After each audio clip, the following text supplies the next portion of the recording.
En esta mañana vamos a meditar en un pasaje bien conocido. Os invito a abrir vuestra Biblia en Lucas capítulo 7. La predicación de esta mañana se titula ¿Cuánto debo amar a Cristo? Al leer este texto surgen estas preguntas. ¿Qué hace que una persona crezca en su amor por Cristo? ¿Qué significa amar a Cristo?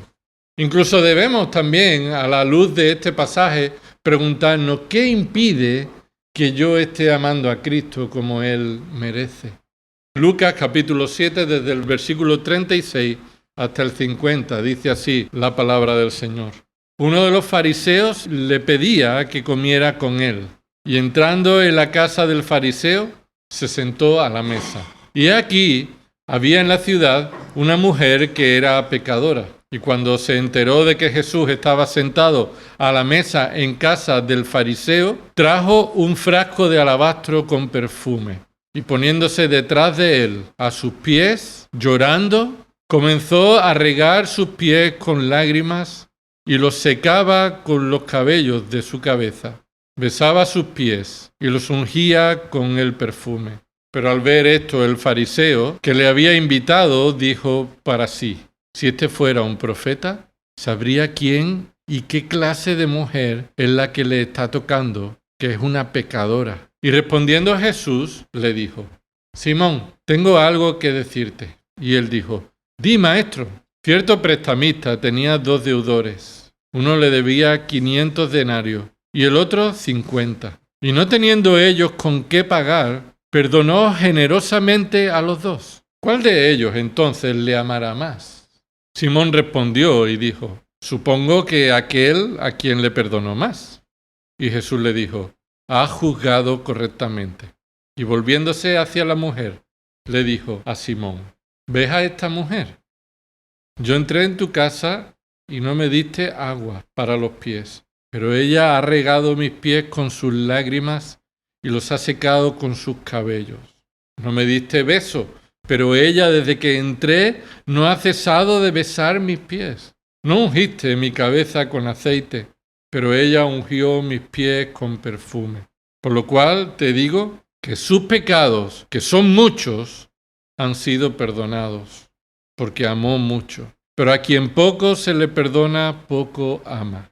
Y a ella le dijo: tus pecados han sido perdonados. Los que estaban sentados a la mesa con él comenzaron a decir entre sí: ¿quién es este que hasta perdona pecados? Pero Jesús dijo a la mujer: tu fe te ha salvado, vete en paz. Encontramos en este pasaje a 3 personajes principalmente. Veamos en primer lugar el fariseo. Se llama Simón y lo sabemos por cómo Jesús se dirige a él. En el versículo 40, Simón, tengo algo que decirte. Así que este fariseo es Simón, pero no es el mismo Simón el leproso, como algunos confunden. Este Simón rogó a Jesús que comiese en su casa. Obsérvalo ahí en el versículo 36, cuando dice: uno de los fariseos le pedía que comiera con él. Ese le pedía, en el original es el verbo rogar. Le estaba rogando, estaba pidiendo con intensidad a que comiera con él. Este ruego de Simón no es el mismo ruego que vemos en Lucas capítulo 4, versículo 38, cuando le ruegan que sane a la suegra de Simón afectada por una fiebre. Es de la misma intensidad que una petición respetuosa cuando Jesús ruega a Simón Pedro que le permita usar su barca para enseñar a una gran multitud que estaba en la orilla.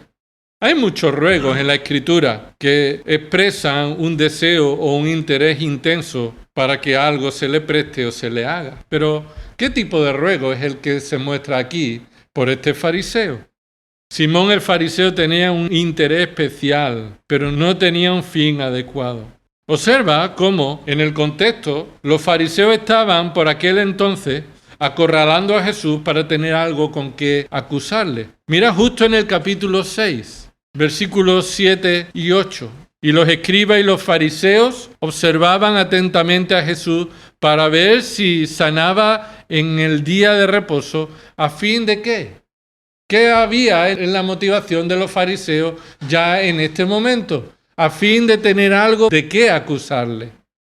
Y Jesús dice en el versículo 8, pero él sabía lo que ellos estaban pensando Aunque los fariseos estaban allí con intenciones ya desde el capítulo 6 para tener de qué acusar a Jesús, Jesús no es desconocedor de esta trama. Jesús sabe cuáles son las intenciones de estos fariseos. Nada coge por sorpresa a Jesús. Mira de nuevo en el capítulo 7, versículo 36, uno de los fariseos le pide y le ruega. Así que en el original está mostrando un ruego que aparenta a alguien que tiene interés por estar con Jesús y le ruega que comiera con él, y entrando en la casa del fariseo se sentó a la mesa. Es decir, Jesús, sabiendo lo que tramaban, él se expone en obediencia al Padre a esta oposición de los fariseos. Aquí vemos la característica suprema y sublime de nuestro Señor Jesucristo, que por encima de cuidarse a sí mismo, Él desea obedecer al Padre, aún exponiéndose a estos opositores. Hay una declaración en este texto que muestra que precisamente Él no es un simpatizante de Jesús. Él no tenía el deseo de que Jesús viniera a su casa porque Él quiere reconocerle o lo reconoce como el Salvador, sino que mira lo que dice en el versículo 39, hay un contraste. Lo que el fariseo piensa con lo que el fariseo hace o dice. ¿Qué piensa el fariseo en secreto? Pero al ver esto el fariseo que le había invitado dijo para sí, esto es un testimonio secreto. Si este fuera un profeta, sabría quién y qué clase de mujer es la que le está tocando, que es una pecadora. Así que este Simón no está expectante a ver la señal del Mesías, sino está poniendo en duda en su corazón que fuera quien dice ser. Aún él piensa, este no es profeta, porque si fuera profeta no se dejaría tocar por esta mujer pecadora. ¿Sabría quién es esa mujer? En la conversación con Jesús surge la verdadera hipocresía que hay en este fariseo. Mira el versículo 40, cómo se contrasta, cómo responde a Jesús. Versículo 40, y respondiendo Jesús le dijo, Simón, tengo algo que decirte. Y él dijo, di, maestro. Pero qué hipócrita hay que ser, ¿verdad? Para estar en el corazón pensando algo de Jesús, pero responder aparentemente exteriormente como a alguien que respeta a Jesús como un maestro. Así que encontramos aquí a Simón, uno de los fariseos que se ofrece a ponerle una trampa a Jesús. A buscar que él, siguiendo la estrategia de todos sus fariseos, mantener la apariencia, pero prepararle algo para acusarle. Por supuesto, esto debe confrontar nuestro corazón. ¿Es lo que pensamos en nuestra mente lo que después expresamos con nuestra boca? ¿Es lo que hacemos lo que se corresponde con lo que somos? ¿Es en realidad en nuestro corazón donde Cristo es el Señor y se manifiesta en una vida sometida a su señorío? ¿O estamos involucrados en una religión externa, en el que cumplimos ciertas cuestiones aparentes y externas, pero en nuestro corazón Cristo no está en el primer lugar y no reconocemos a Cristo como quien es? Vayamos ahora a ver esta mujer pecadora, la segunda persona en este hecho histórico. ¿Quién es esta mujer pecadora? ¿Cómo se llama? Claramente, un detalle de esta mujer es que no sabemos su nombre. No sabemos quién es. Esta escena es diferente a otra escena donde María unge los pies de Jesús. Esta no es María. Esta es una mujer pecadora que hasta este momento no ha sido salvada por el Señor Jesús. Dice ahí en el versículo 37, y aquí había en la ciudad una mujer que era pecadora. ¿Qué se conocía de ella en esa ciudad? ¿Por qué se dice que en esa ciudad había una mujer que era pecadora? ¿Es que las demás mujeres no lo eran? Cuando se refiere a esta mujer como pecadora, era una forma de referirse a ella como prostituta, que practicaba la prostitución. Era su estilo de vida, era su negocio.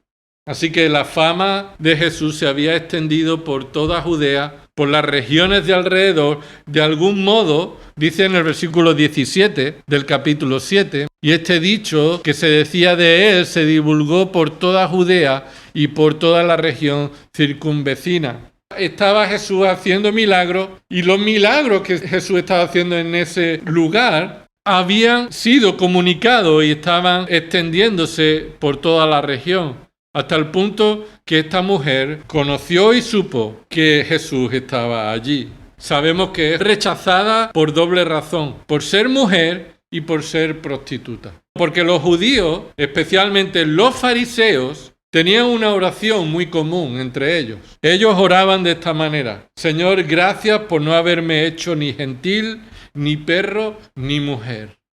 Culturalmente y religiosamente, que una mujer pecadora te tocara tenía graves consecuencias.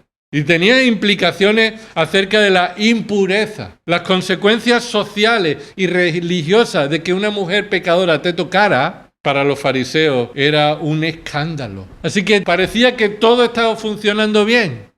Esa mujer pecadora estaba tocando a este supuesto maestro, según los fariseos, y ya tenían algo de qué acusarle.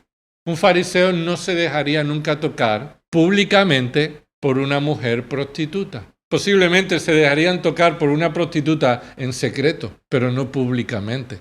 Como era costumbre para los fariseos, manifestar la hipocresía de una vida a la luz pública diferente a una vida en privado. Se estaba cumpliendo entonces con éxito el plan del fariseo, que Jesús estaba siendo tocado por una mujer pecadora. Simón el fariseo y la mujer pecadora representan a dos tipos de personas ante el testimonio de Cristo. La actitud del fariseo y la actitud de la mujer pecadora es repetido a lo largo de toda la historia. Y toda la humanidad se divide en estos dos tipos de personas. Personas que delante de Cristo actúan como Simón el fariseo y personas que delante de Cristo actúan como la mujer pecadora y que se manifiestan por el amor a Cristo. Versículo 49. Los que estaban sentados a la mesa con él comenzaron a decir entre sí: ¿quién es este que hasta perdona pecados? Hay preguntas clave en distintos textos donde nos muestran el tema principal. Y la pregunta más importante para todo ser humano va a ser esta: ¿quién es Cristo? Dependiendo de lo que tú respondas, ¿vas a amar a Cristo o vas a menospreciar a Cristo? Pero la pregunta más importante en esta escena es: ¿quién es Cristo? ¿Cristo es el que perdona los pecados?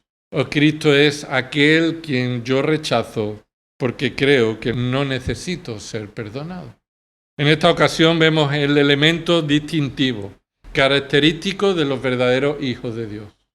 El verdadero hijo de Dios ama a Cristo y crece en el amor a Cristo como Él merece. ¿Qué hace que una persona ame cada vez más a Cristo? La obra de la salvación. ¿Qué hace o qué significa amar a Cristo? Lo vemos aquí ejemplificado en esta mujer.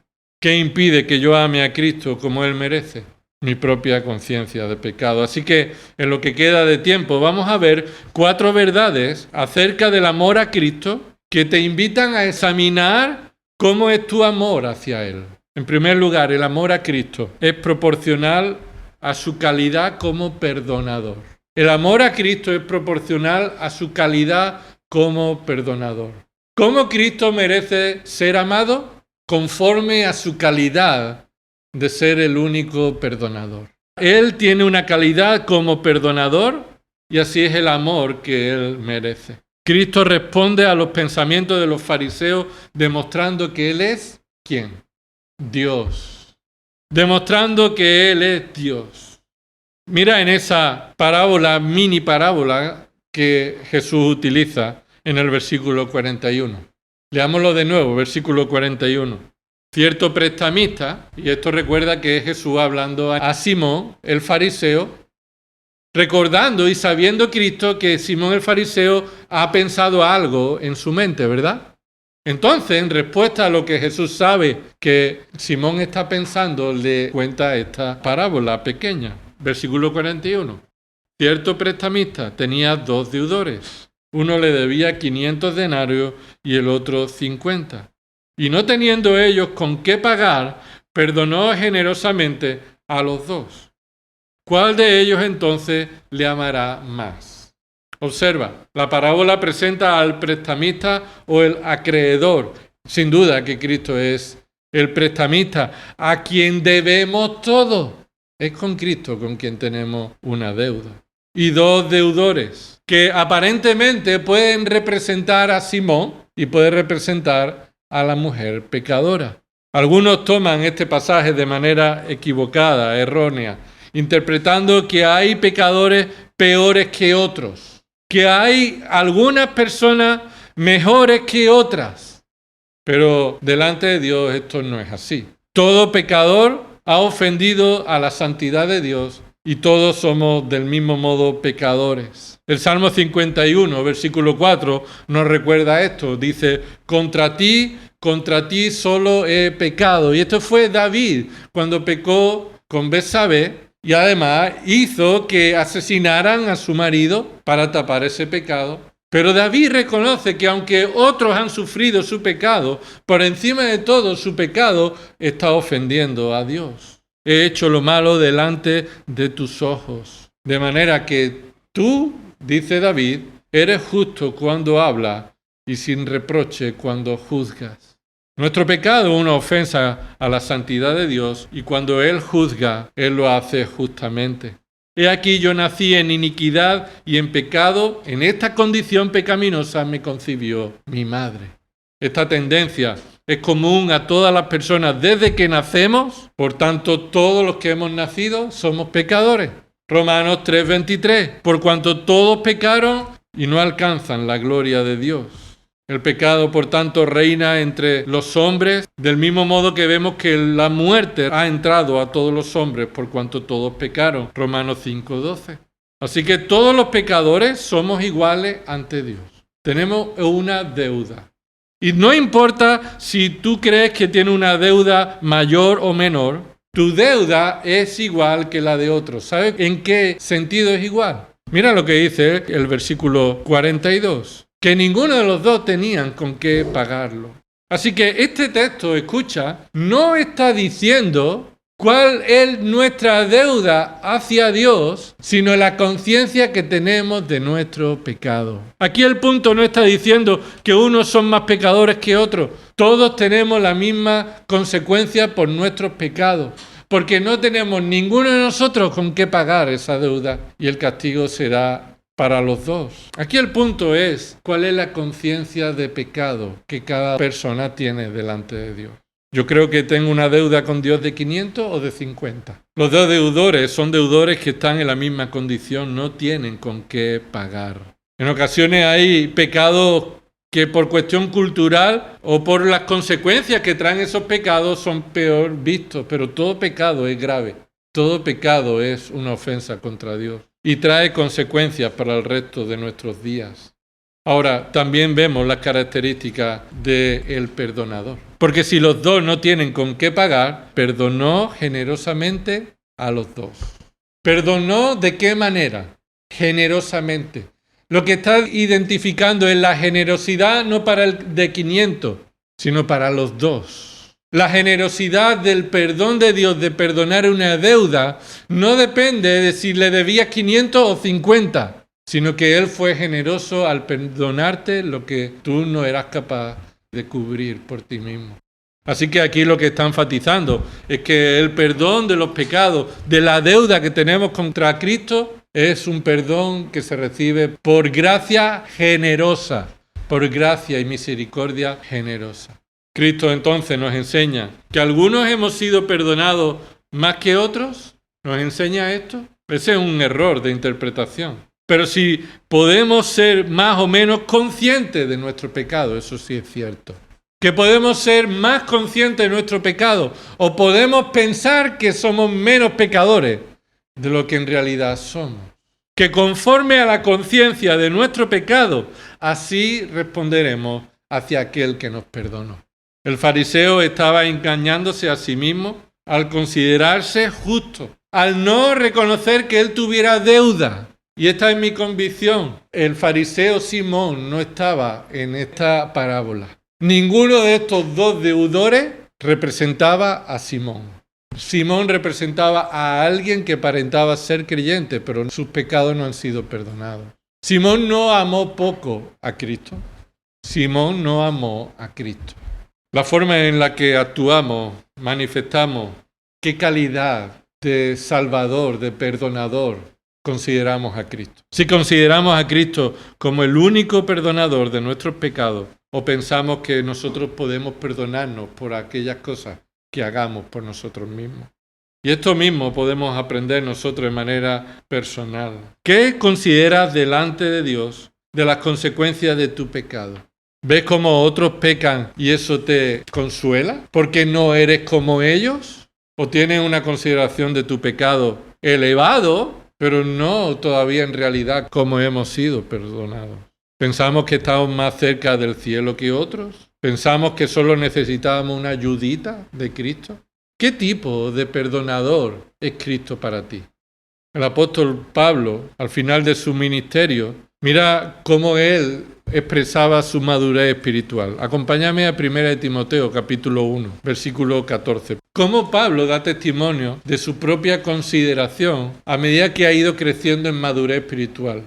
Dice en el versículo 14, pero la gracia de nuestro Señor fue más que abundante con la fe y el amor que se hallan en Cristo Jesús. Palabra fiel y digna de ser aceptada por todos. Cristo Jesús vino al mundo para salvar a los pecadores, entre los cuales yo soy el primero. Cristo vino a salvar a los pecadores, de entre los cuales yo estoy el primero en la fila. ¿Es que Él fue el primero perdonado? ¿En qué sentido yo soy el primero? Dijo Pablo.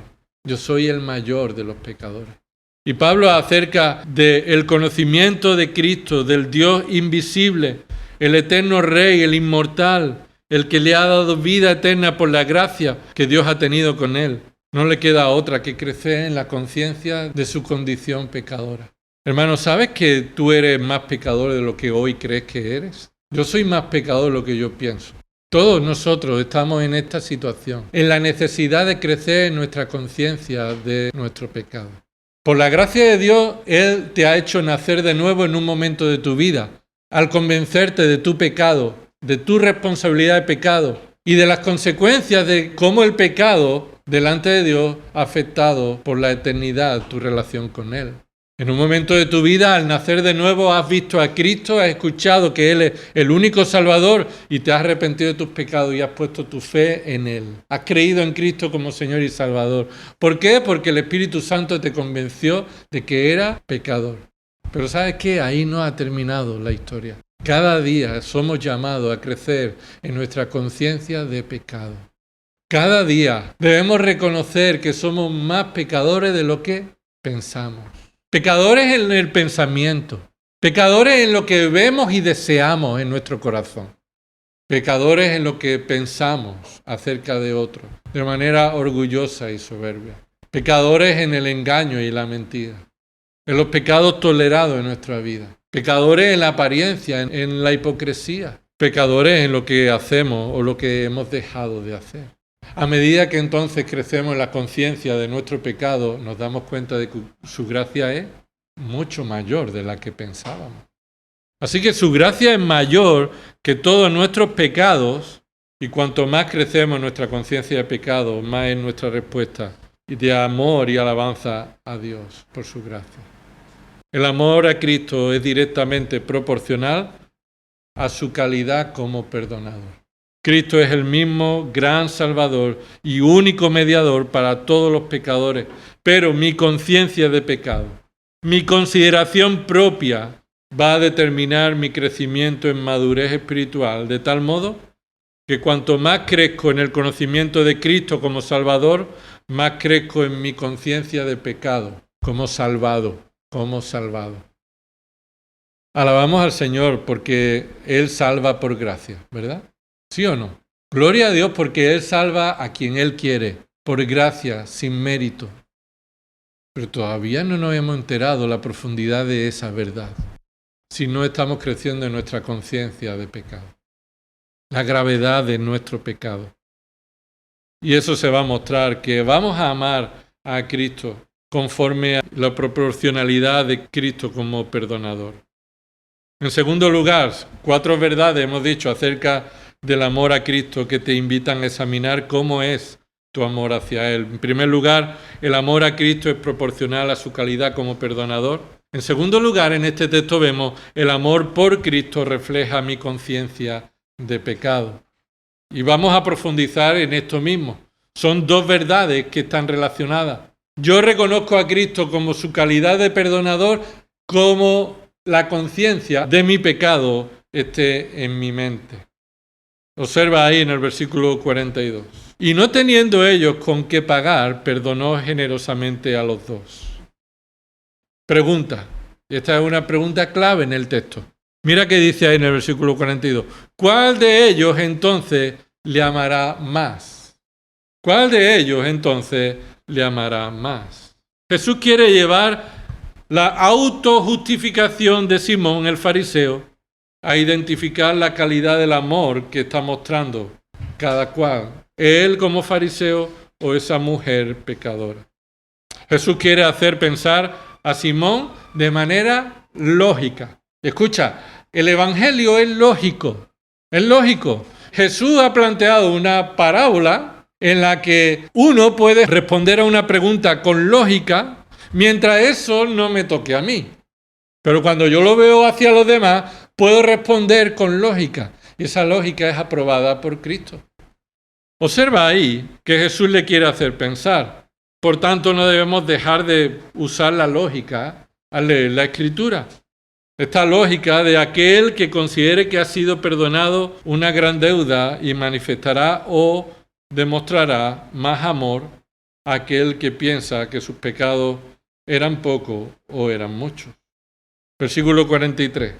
Simón respondió y dijo, supongo que aquel a quien le perdonó más. Y Jesús le dijo, ¿has juzgado correctamente? Cualquier persona llegaría a esta conclusión, ¿verdad? Todos estaríamos de acuerdo que cualquier persona llegaría a esta conclusión a la que Simón ha llegado. Quien más ha sido perdonado es el que más muestra la gratitud de amor. Pero hemos visto claramente que todos hemos sido perdonados al mismo nivel. Que la diferencia está en cuál es nuestra conciencia de pecado. De cuánto reconocemos que era nuestro pecado. Ezequiel capítulo 33, versículo 12 dice lo siguiente acerca de este reconocimiento de pecado. Ezequiel 33, versículo 12 al 15. Dice ahí, Dios hablando a través del profeta, y tú, hijo de hombre, di a los hijos de tu pueblo, la justicia del justo no lo salvará el día de su transgresión, y la maldad del impío no le será de tropiezo el día que se aparte de su maldad, como tampoco el justo podrá vivir por su justicia el día que peque. Es clave, este versículo, es fundamental. Porque está presentando dos aspectos del pecado del hombre y de la salvación de Dios. En primer lugar, la justicia del justo es lo que el justo cree que hace correctamente. Lo que el justo cree que hace correctamente conforme a la voluntad de Dios. Esa supuesta obediencia, dice el versículo, que no lo salvará el día de su transgresión. Es decir, esto no es una cuestión de las que entras por las que salen, ¿verdad? Esto no es una cuestión de tener una cuenta de deuda y hago muchas cosas buenas y van a recompensar aquello malo que yo haga. Eso no es el pensamiento correcto, aunque el ser humano plantee así su vida. Y por eso Dios le dice al profeta, mira, háblale a este pueblo que no pongan su esperanza ¿en qué? En su propia justicia, porque el día que ellos pecan, su justicia no los va a librar. Es más, continúa diciendo, y la maldad del impío no le será de tropiezo el día que se aparte de su mal. Y lo que está quitando de en medio es pensar que para que Dios te perdone, tú debas entonces comenzar a vivir en justicia para ganar eficazmente ese perdón. No. No tendrás que contrarrestar con justicia todas las cosas malas que tú hiciste el día que tú las abandones y te arrepientas delante de Dios. El perdón de Dios es eficaz para aquel que venga a Cristo, pero la justicia del hombre es ineficaz para aquel que peque. Dice el versículo 14, ¿lo ves ahí? Pero cuando yo diga al impío, y esto es Dios, cuando yo diga al impío, ciertamente morirás, sentencia segura, si él se aparta de su pecado y practica el derecho y la justicia, Si el impío devuelve la prenda, restituye lo que ha robado, anda en los preceptos de vida, sin cometer iniquidad, ciertamente vivirá, no morirá. Y aquí estamos viendo cómo en el Antiguo Testamento Dios está manifestando el verdadero arrepentimiento. El verdadero arrepentimiento, la salvación viene siempre como obra del Espíritu Santo y esa conversión se manifiesta en obras de justicia por la obra del Espíritu Santo en tal persona. Así que estas obras verdaderas de arrepentimiento caracterizan a una persona que Dios ha perdonado eficazmente y vivirá progresivamente en obediencia, restituirá lo que había hecho mal y crecerá en obediencia a lo largo de su vida. Y entonces surge aquí la pregunta, ¿cuán consciente eres de tu pecado? ¿Cómo te justificas con los pecados numerosos de otros? ¿Cómo puedes señalar a otros, mira cómo son esos, y eso de una manera te justifica a ti? Somos conscientes de que nuestra muestra de amor a Dios va a ser del mismo modo en que nosotros vamos a considerar la gravedad de nuestro pecado. La grandeza de Cristo como un Salvador se va a manifestar también en la conciencia de nuestro pecado. ¿Cómo de grande crees que es la misericordia de Dios? ¿Cómo de grande? Tiene la altura más allá de todo tu pecado.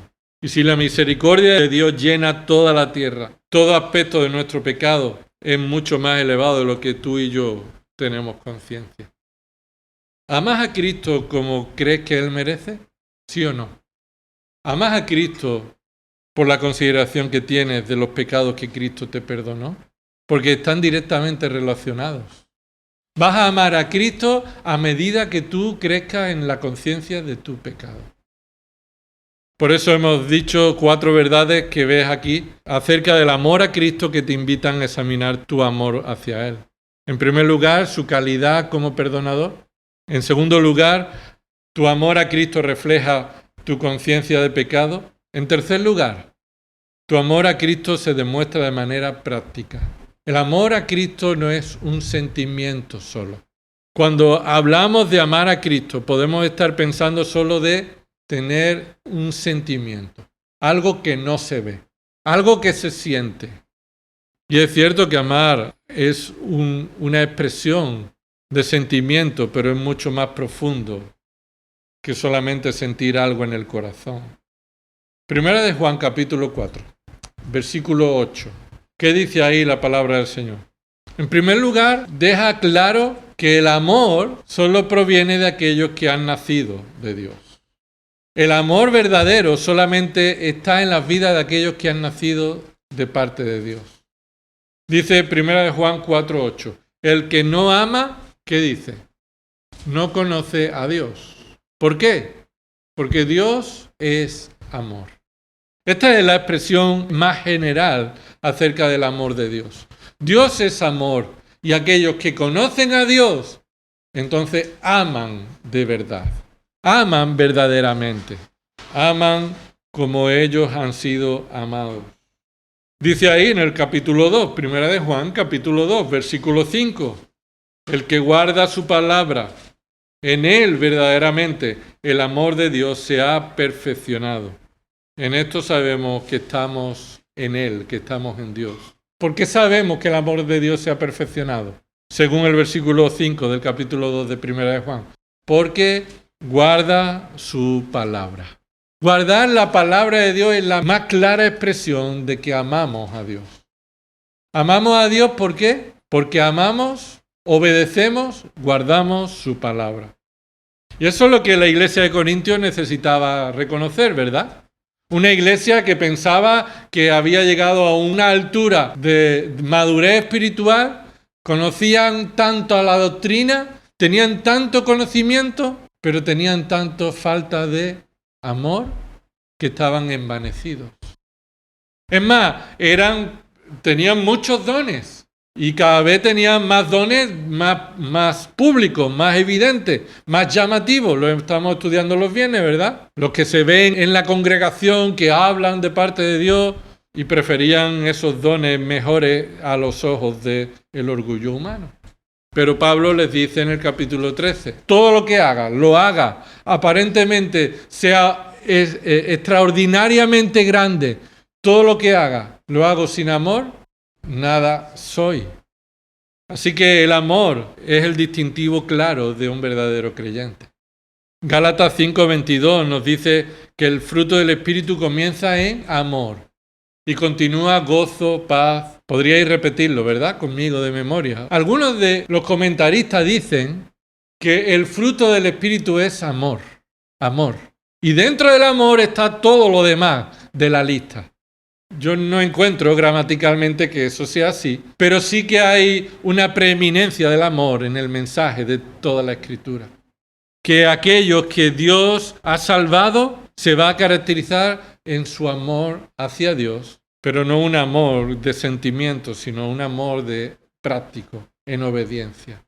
Dime cuánto amas a Dios, pero son los hechos los que demuestran que surge de un verdadero corazón lleno del amor de Dios. Dice Jesús en Juan 14, versículo 15, si me amáis, guardaréis mis mandamientos. No es una orden, si me amáis, guardad mis mandamientos. No es un mandato, sino es un identificativo. Si me amáis, guardaréis mis mandamientos. Es decir, vosotros decid lo que queráis, que la forma en la que viváis vais a demostrar si de verdad me amáis. En el versículo 21, Juan 14, 21, el que tiene mis mandamientos y los guarda, ese es el que me ama. Y el que me ama será amado por mi Padre, y lo amaré y me manifestaré a él. Y aquí el énfasis es lo que en el futuro recibiremos de todas las riquezas espirituales del amor de Dios, pero Él ya nos amó a nosotros en el pasado. Dios no nos amará en el futuro, ya nos amó en el pasado, nos escogió en el pasado, nos justificó en Cristo, nos glorificará y eso será la expresión final, definitiva del amor de Dios por toda la eternidad. Juan 14, versículo 23, Jesús respondió y le dijo, si alguno me ama, guardará mi palabra. Así de claro. El Señor Jesús manifestaba que el amor se expresa en guardar la palabra de Dios. Juan 14, 24. El que no me ama, no guarda mis palabras. Así que el que no guarda las palabras del Hijo, está demostrando que ¿qué? Que no ama al Hijo. No ama al Hijo. Y así podemos encontrar en muchísimos pasajes en la Escritura. El amor de Dios es práctico. No es un sentimiento solamente. Sí surge del corazón. Sí es la obra del Espíritu Santo en aquellos que Dios ha amado y ha salvado. Pero no pretendas decir que amas a Dios sin que se manifieste con tu obediencia a su palabra. ¿De qué manera practicas el amor a Cristo? Del amor al Padre. Veamos el ejemplo aquí en esta mujer pecadora con el contraste con Simón. Jesús hace este contraste acerca de la expresión del amor. Míralo ahí, versículo 44. Y volviéndose Jesús hacia la mujer, es decir, ha estado hablando con Simón y imagínate, ahí no están sentados a la mesa. Esa es una expresión que se traduce para entenderlo en nuestra época. Están reclinados. Así que allí no había silla, sino que estaban tumbados y echaban las piernas hacia atrás y todos se apuntaban hacia en el centro donde había una pequeña mesa elevada o un tapete y comían a la altura del suelo. Y todos estaban echados, algo así, apoyados y con las piernas echadas hacia atrás, medio tumbados. Y Simón estaría cerca de Jesús y estaría hablando con él.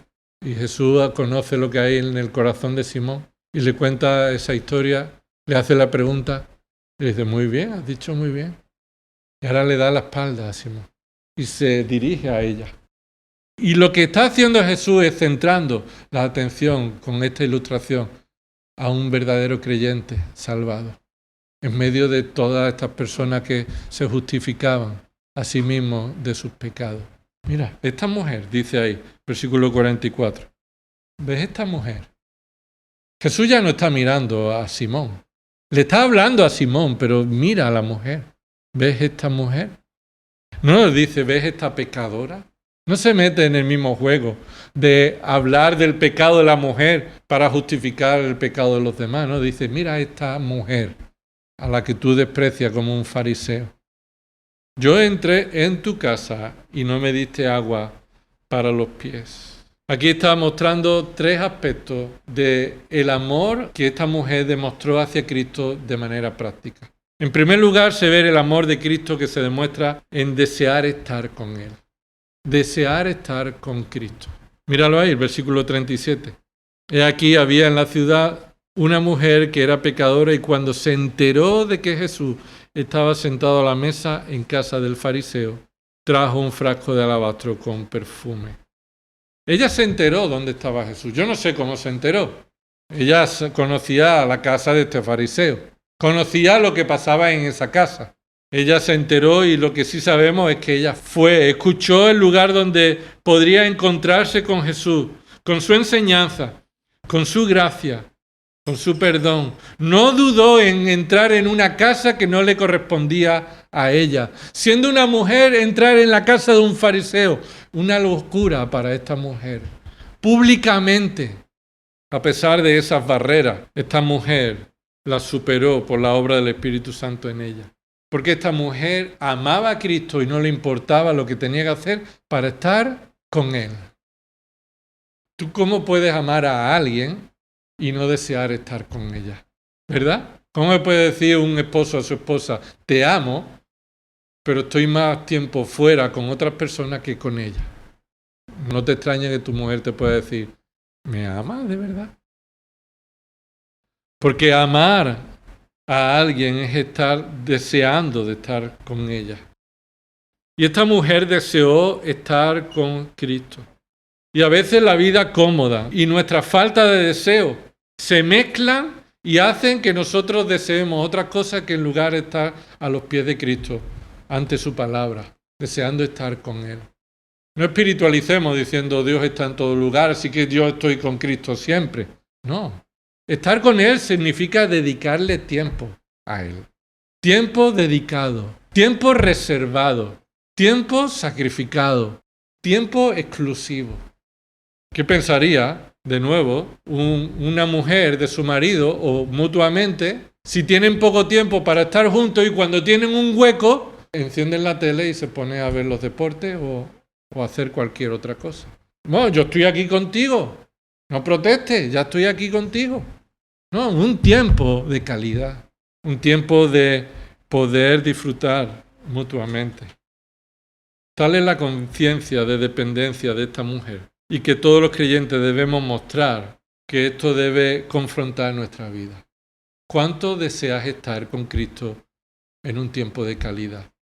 ¿Cómo estás expresando tu amor por Cristo al sacrificarte al venir a los estudios, a los cultos, a dedicar tiempo en oración, a leer su palabra, escuchar predicaciones, a crecer en el conocimiento del carácter de Dios?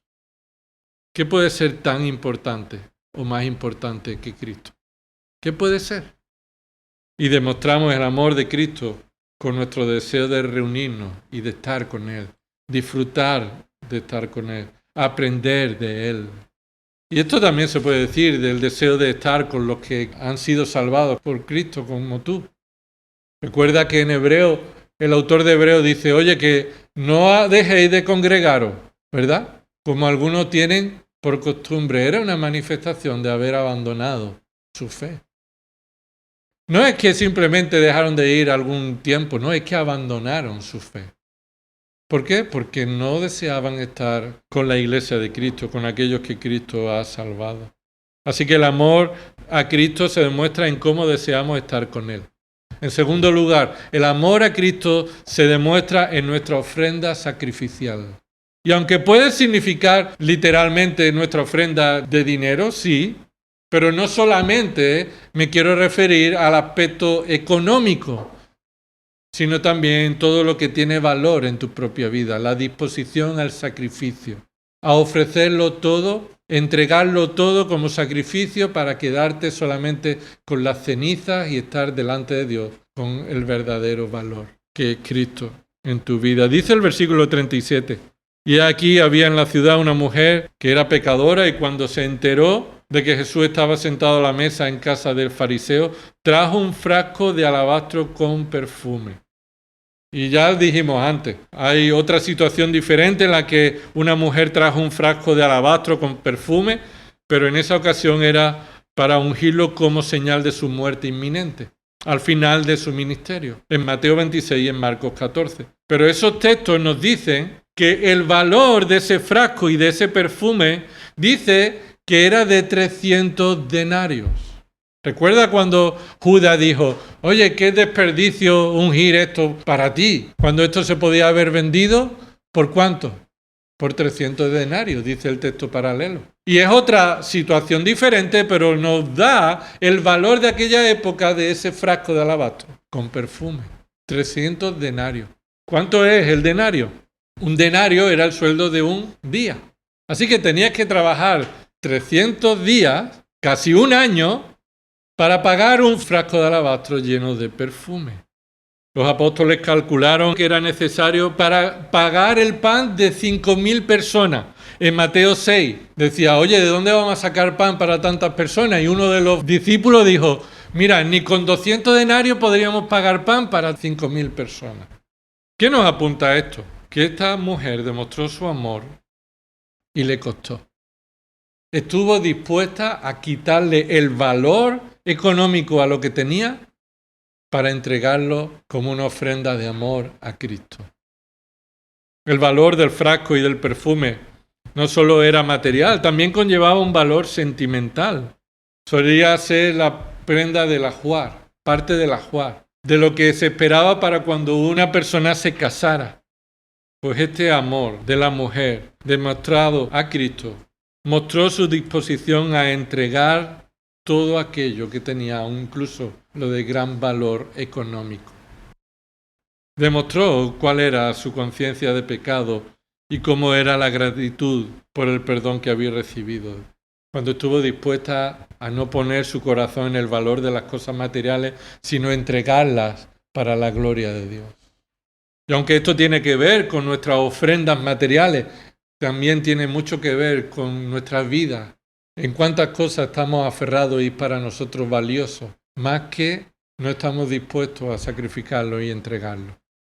Yo quiero estar con Cristo, pero es que esto para mí es valioso. Y para estar con Cristo, un tiempo de calidad, tendré que estar dispuesto a sacrificarlo todo, a entregarlo todo. ¿La mujer estuvo triste por derramar el frasco del alabastro y por eso lloraba? No, el Señor dice que Dios se goza con el dador alegre. No con el que viene con mucho para entregar, pero lo entrega con tristeza. Qué pena que tengo que entregar esto.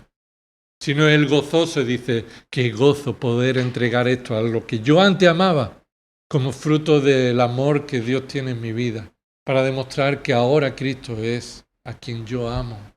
Y yo que sé que puede ser dinero, puede ser muchas cosas en tu propia vida a lo que estamos aferrados.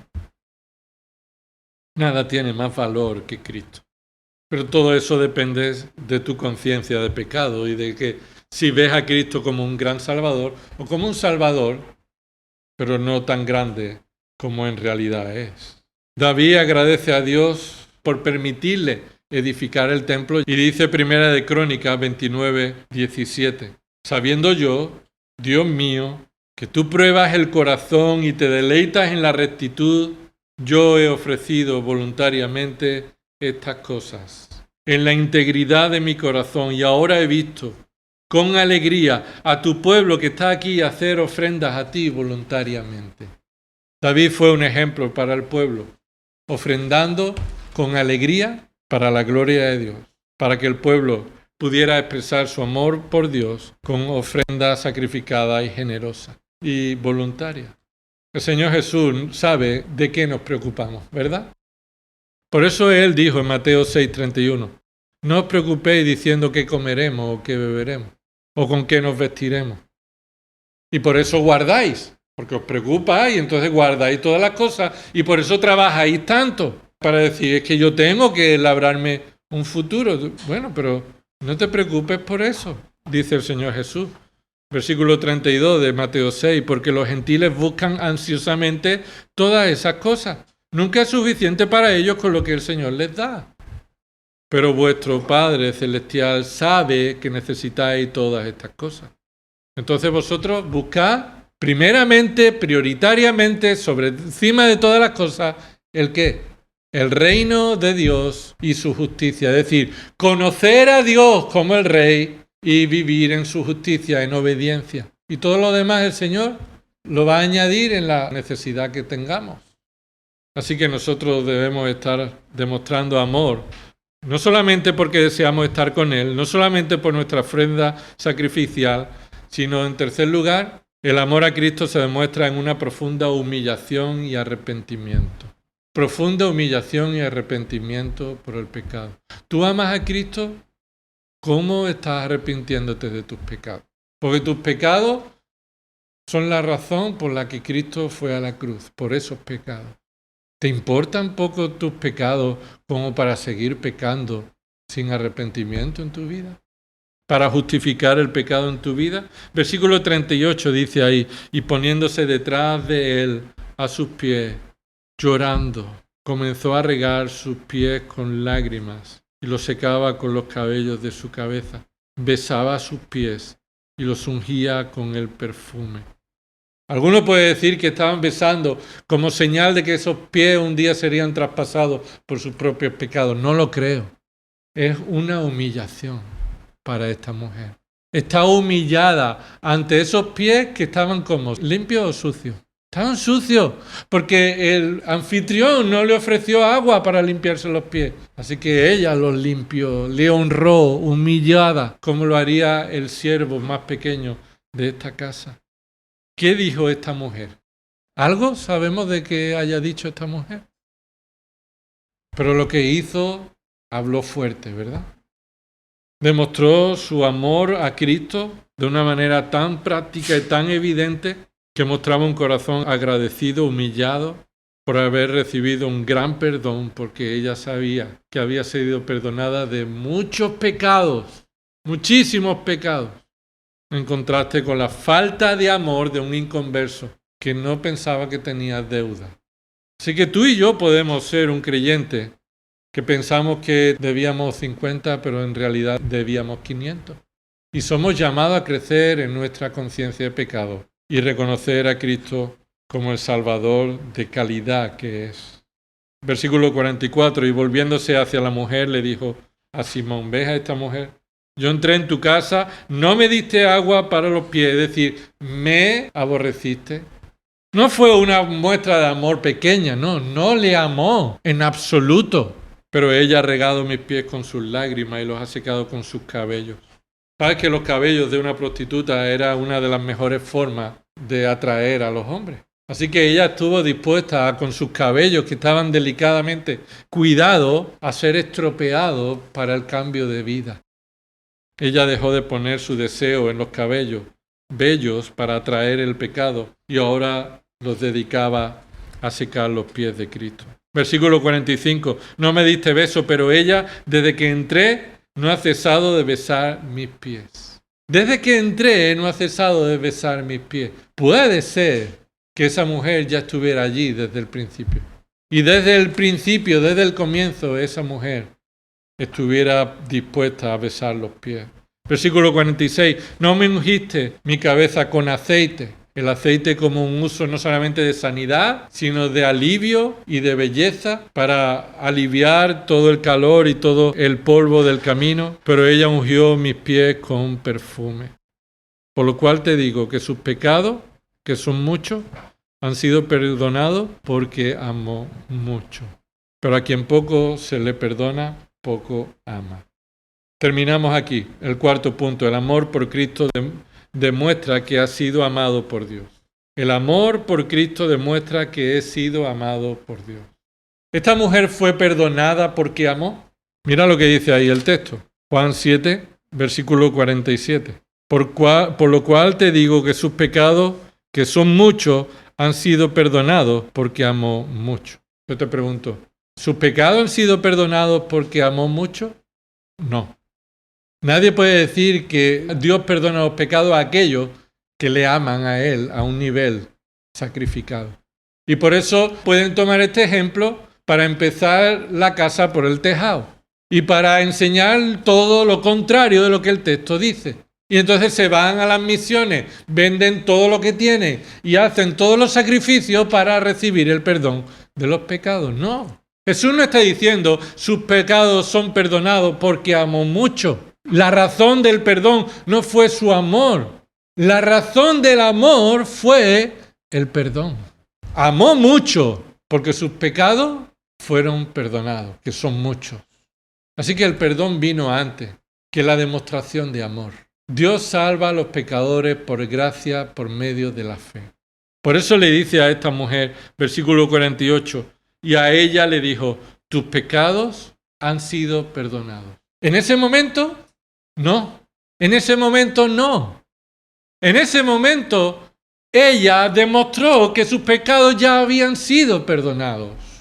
Y Jesús demostró ser Dios al declarar y certificar que ella había sido perdonada y que esto era muestra del fruto de la salvación en la vida de esta mujer pecadora. No fue perdonada por lo que hizo, sino que lo que hizo fue resultado del perdón que recibió. Tus pecados han sido perdonados. Esto es el pasado. Esto demuestra que tus pecados han sido perdonados. Es lo que Jesús dijo. Versículo 49, los que estaban sentados a la mesa con él comenzaron a decir entre sí, ¿quién es este que hasta perdona pecados? Pero Jesús no entró más en discusión. Se centró en esa mujer y le dijo, tu fe te ha salvado, vete, ¿en qué? ¿En paz con quién? Vete en paz con Dios y en paz con tus semejantes. Vete en paz porque tus pecados te han sido perdonados y ha sido la fe que Dios te ha dado. Esta mujer fue salva por el testimonio del Evangelio de Cristo que se extendió por la región. Y Dios la hizo nacer en un momento dado, le dio la fe para creer en Cristo, para sentir el perdón de sus pecados y fue a demostrar la gratitud y el amor de Dios a su Salvador. No le importó quién estuviera allí ni lo que pensaran de ella, porque ella estaba en paz con Dios. Entonces estas verdades nos invitan a examinarnos.